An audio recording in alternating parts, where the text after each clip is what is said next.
સુરેન્દ્રનગર જિલ્લા પોલીસ વડા પ્રેમસુખ ડેલુના માર્ગદર્શન હેઠળ જિલ્લામાં નશાયુક્ત પદાર્થોના ગેરકાયદેસર વેપાર સામે સતત કાર્યવાહી ચાલુ છે.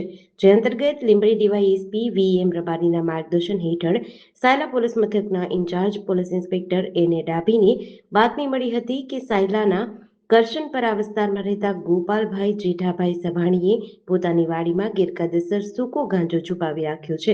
બાતમીના આધારે police inspector GB Parmar, police sub inspector એને ડાભી, એએસઆઈ હિરલબેન મોડ, ભરતભાઈ ચાવડા, સિદ્ધરાજસિંહ પરમાર, હરપાલસિંહ ખેર, શ્રીનાભાઈ વાઘેલા, હરપાલસિંહ પરમાર તથા સંગીતભાઈ સાયલા પોલીસની ટીમે વાડીમાં દરોડો પાડતા ત્યાંથી 7 કિલો 885 ગ્રામ સૂકો ગાંજો, જેની અંદાજિત કિંમત ₹3,94,250 તેમજ એક મોબાઈલ ફોન મળી કુલ ₹3,95,250નો મુદ્દામાલ કબજે કર્યો હતો. આ મામલે સંડોવાયેલા આરોપી ગોપાલભાઈ જેઠાભાઈ સભાણીની ધરપકડ કરી પોલીસે વધુ તપાસ હાથ ધરી છે. જેડીસી ન્યૂઝ સાથે દિનેશ ગામવા સાથે વલ્લભ રાઠોડ, લીંબડી.